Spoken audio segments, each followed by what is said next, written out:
Hello दोस्तों, मैं Angad sir अपने YouTube channel SSC maths world में आप सभी यूपी टेट वालों का एक बार दिल से वेलकम करता हूं। आइए दोस्तों, फिर से हम शुरू करेंगे इस कॉन्सेप्ट को, एलसीएम और एचसीएफ को। ये आपका दूसरा चैप्टर होगा अंकगणित का, और मैंने एडवांस में दोस्तों आपको ज्योमेट्री के कुछ पार्ट पढ़ाए हैं। जिन लोगों को मिलता नहीं मेरा वीडियो, वो प्लेलिस्ट पे जाकर वहाँ सर्च कर सकते हैं। ठीक है दोस्तों, आइए दोस्तों शुरू करता हूँ अगले कॉन्सेप्ट की तरफ, और हम एक एक कॉन्सेप्ट को करते चलेंगे, बातों को समझते चलेंगे। पहले हम लोग पढ़ेंगे दोस्तों एलसीएम होता क्या है। एलसीएम को आप कहते क्या है दोस्तों? Least common multiple. Least common multiple कहने का मतलब दोस्तों लघुत्तम समापवर्त्य। लघुत्तम समापवर्त्य। यहाँ पर दोस्तों अपवर्त की बात आती है, ध्यान समझिएगा। अपवर्त का मतलब आप क्या समझते हैं? अपवर्त का मतलब होता है दोस्तों गुणज। अपवर्त का मतलब होता है गुणज। मल्टीपल, अंग्रेजी में आप इसको क्या कहते हैं दोस्तों? मल्टीपल। जैसे मैं कहूं कि 4 का गुणज क्या है, तो 4 एक का 4, 4 दूना 8, 4 तीन 12, 4 चौक 16। मतलब इसके गुणन में, गुणज में जो भी गुणन में आएगा सब दोस्तों इसका क्या हो जाएगा? अपवर्त हो जाएगा। तो अगर अपवर्त की बात कभी पूछता है तो याद रखिएगा 4, 4 एक का 4, 4 दूनी 8, 4 तीन 12, 4 चौक 16, 4 पचे 20। इस तरीके से अपवर्त हो जाएगा दोस्तों। और यहाँ पर हम बात सीखा कि अपवर्त क्या होता है, तो 4 के गुणज में 4 एक का 4, 4 दूनी 8। ठीक है दोस्तों, अपवर्त का मतलब गुणज होता है। और दूसरी बात दोस्तों क्या होती है यहाँ पे? दूसरी बात होती है HCF, highest common factor. Highest common factor, यहाँ दोस्तों क्या होती है हाईएस्ट कॉमन फैक्टर? इस बात को हम समझेंगे, मतलब महत्तम समापवर्तक। महत्तम समापवर्तक। और अपवर्तक का मतलब होता है दोस्तों, अपवर्तक का मतलब होता है गुणनखंड। अपवर्तक का मतलब होता है दोस्तों गुणनखंड। गुणनखंड का मतलब जैसे इसी 4 का गुणनखंड करना हो दोस्तों, तो गुणनखंड मतलब फैक्टर करना हो, तो 4 1 से कट जाएगा, 2 से कटेगा और स्वयं 4 से कटेगा। तो ये इसका क्या है दोस्तों? गुणनखंड है। और ये क्या था इसका? अपवर्त। अब तो आपको समझ में आया होगा अपवर्त क्या होता है और अपवर्तक क्या होता है।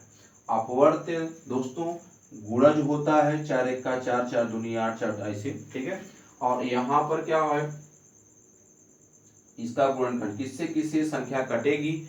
ये संख्या 1 से, 2 से और 4 से कटेगी। ठीक है दोस्तों, चलिए आगे आगे के कॉन्सेप्ट में हम लोग इसको क्लियर करेंगे। अब दोस्तों हम लोग सीखेंगे कि निकालने के क्या क्या तरीके हैं।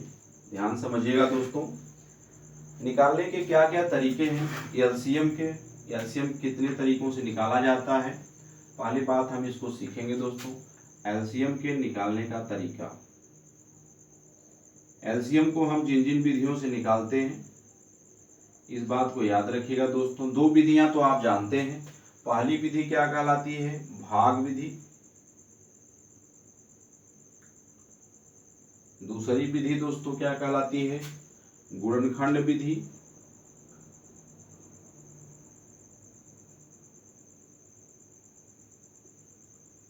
और तीसरी विधि जो है दोस्तों वो ट्रिक मेथड।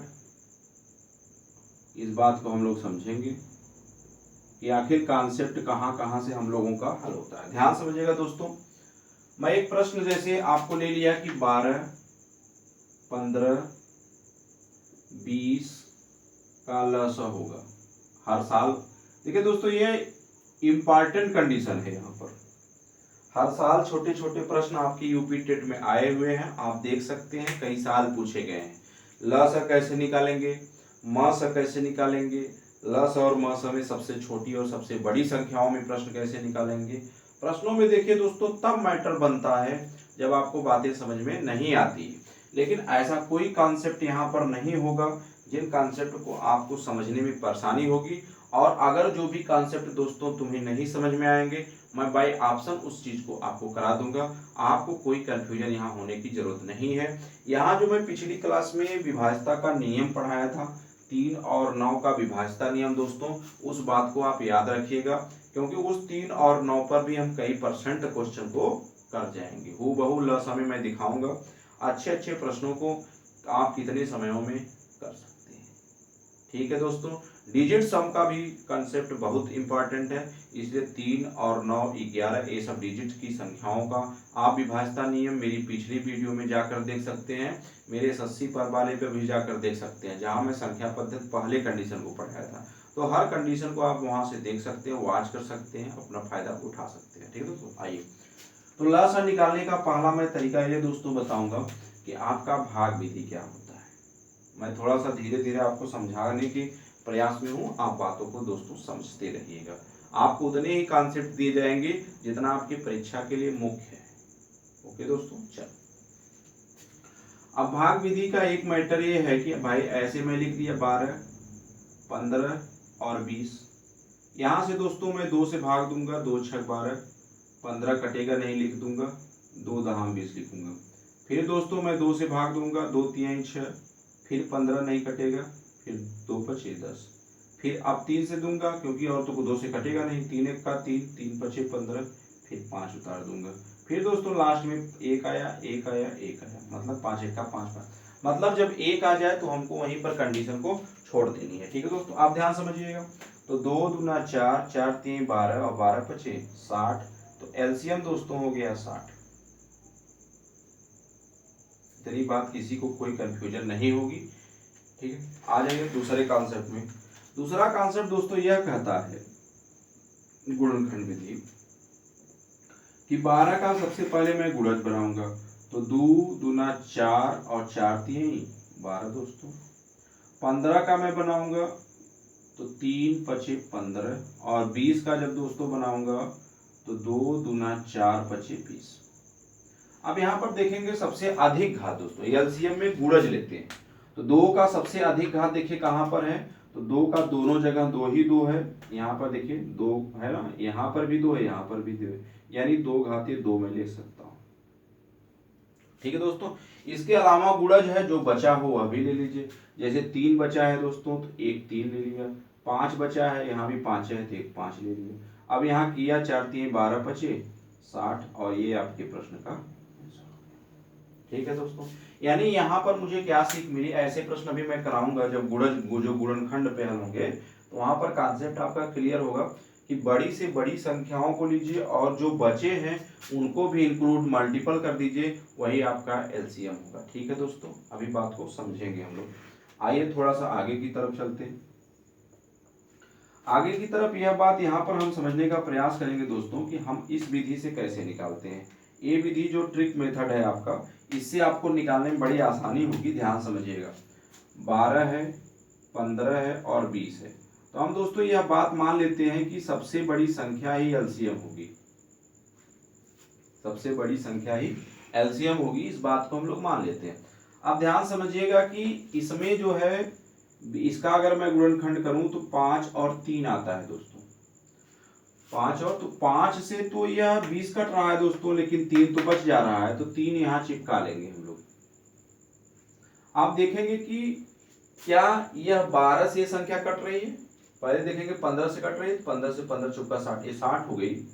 अब ध्यान समझिएगा 20 से तो 60 कट, 20 से तो 20 कट ही रहा था, अब 15 से भी 60 कटने लगा, और ध्यान देंगे कि 12 से कट रहा है कि नहीं, तो 12 से भी दोस्तों कट रहा है, अर्थात यही आपके प्रश्न का क्या हो जाएगा, आंसर हो जाएगा। तो उम्मीद करता हूं दोस्तों ये बातें आपको समझ में आई होंगी। आइए थोड़ा सा 2 4 कॉन्सेप्ट और लेकर आपको समझाने का प्रयास मैं करता हूं।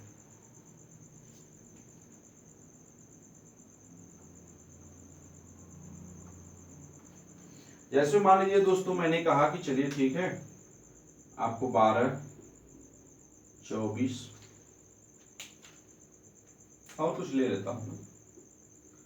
देखिए दोस्तों, होता क्या है, इस बात को समझने का प्रयास मेरी करिएगा, एक एक कॉन्सेप्ट को समझेंगे तभी आपको मजा आएगा। मान लीजिए मैं 12 24 ले लिया और इससे ज्यादा ले लूं, 48 ले लेता हूं, का लसा निकालना है।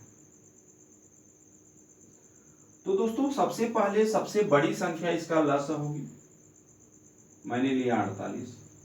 अब देखेंगे क्या इसे कट रही है, तो 12 से भी ये संख्या कट रही है और 24 से भी ये संख्या कट रही है और 48 तो था ही, अर्थात एलसीएम कितना हो गया, 48 हो गया। आसान सी बात थी, निकालने की जरूरत नहीं पड़ी। इसी कॉन्सेप्ट को हम दूसरे और कंडीशनों सिखाते हैं कि मान लीजिए 6 12 24 का आपको निकालना था लसा।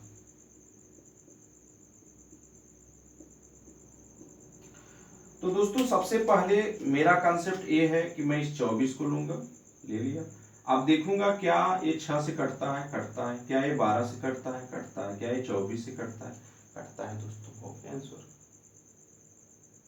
उम्मीद करता हूँ ये बातें आपको दोस्तों समझ में आ रही होगी। आइए थोड़ा सा और कॉन्सेप्ट को हम लोग सीखते हैं। जैसे दोस्तों 8 और वो आपका भाग विधि और गुणनखंड विधि तो आप जानते हैं, उसको हल कर सकते हैं। 8 12 24 का मैं करता हूँ, थोड़ा सा समझते हैं। एलसीएम कितना लेना है, 24। क्या 8 से कटता है दोस्तों, यस कटता है। क्या इससे कटता है, अर्थात आंसर क्या हो गया, 24 हो गया। उम्मीद करता हूँ दोस्तों ये सब बातें आपको समझ में आई होंगी, ठीक है। अभी हम लोग कॉन्सेप्ट लसा पे चलेंगे, फिर धीरे धीरे हम लोग दोस्तों लसा खत्म करने के बाद मसा पे चलेंगे और फिर लसा और मसा के दोनों एक ही कॉन्सेप्ट में वीडियो बनाएंगे दोस्तों, जहां पर हमारे यहाँ अच्छे अच्छे प्रश्न होंगे। आइए थोड़ा सा कॉन्सेप्ट को और ऊपर ले चलता हूं और आपको सिखाने का प्रयास करता हूं कि ऐसे संख्याओं का लसा और मसा आप कैसे निकालते हैं। ध्यान समझना दोस्तों। जैसे अगर प्रश्न आपसे पूछ दिया 18 का पावर 15, 13 का पावर 17 और 15 का पावर 12 का लसा होगा,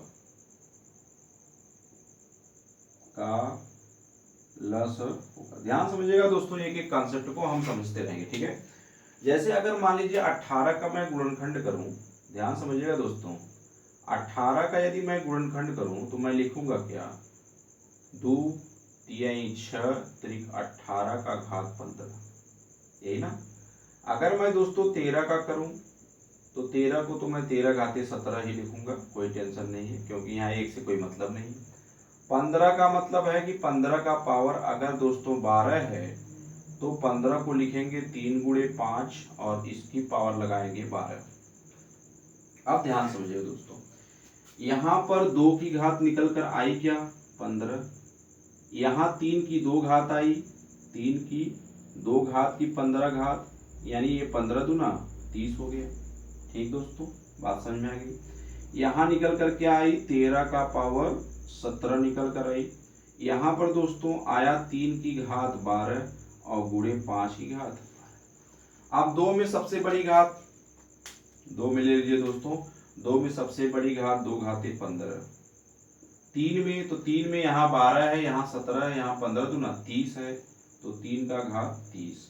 और 5 में आ जाइए तो 5 की घात दोस्तों कितना है, 12 है। ये आपके प्रश्न का क्या हो जाएगा, आंसर हो जाएगा। तो ये प्रश्न का उत्तर हो गया दोस्तों। उम्मीद करता हूं दोस्तों ये बातें आपको समझ में आई होंगी। आइए कंसेप्ट को थोड़ा सा और आगे बढ़ाता हूं।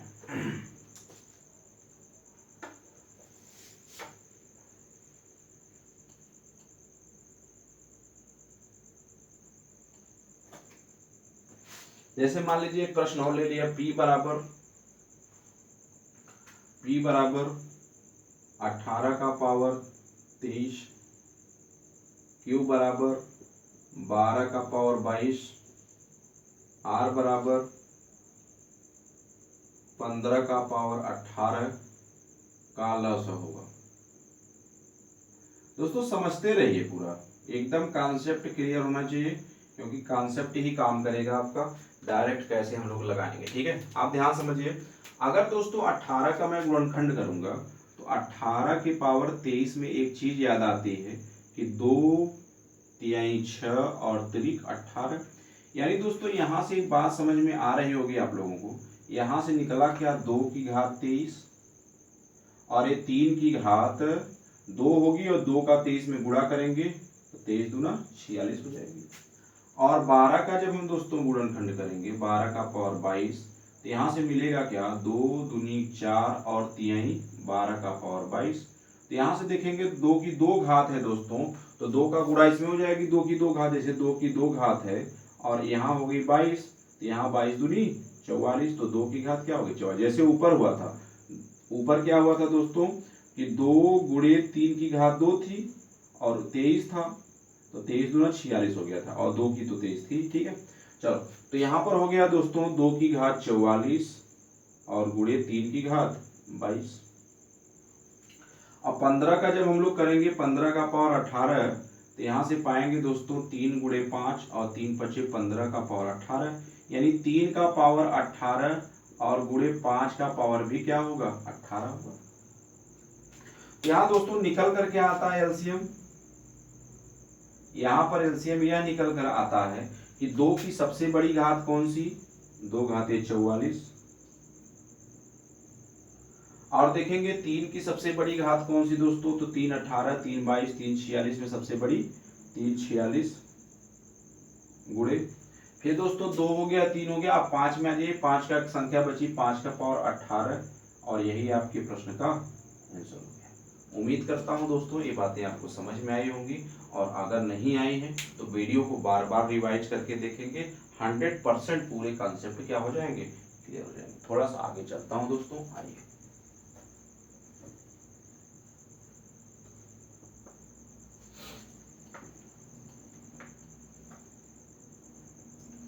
अब दोस्तों यहाँ से कॉन्सेप्ट को सीखेंगे, लसा में क्यों क्या मैटर होता है, लिस्ट कॉमन मल्टीपल की बात हम लोग थोड़ी थोड़ी सी करेंगे, वह छोटी से छोटी संख्या से मैं अपनी शुरुआत को अगली वीडियो में करूंगा दोस्तों। तब तक के लिए आपको धन्यवाद देता हूं, मेरी वीडियो देखने के लिए, लाइक करने के लिए, सब्सक्राइब करने के लिए। फिर मिलेंगे अगली क्लास में दोस्तों और सीखेंगे एलसीएम के अच्छे अच्छे कॉन्सेप्ट और लगाने का तरीका और वहां पर हल करने का तरीका। ठीक है दोस्तों, धन्यवाद, फिर मिलेंगे अगली वीडियो में। Bye bye.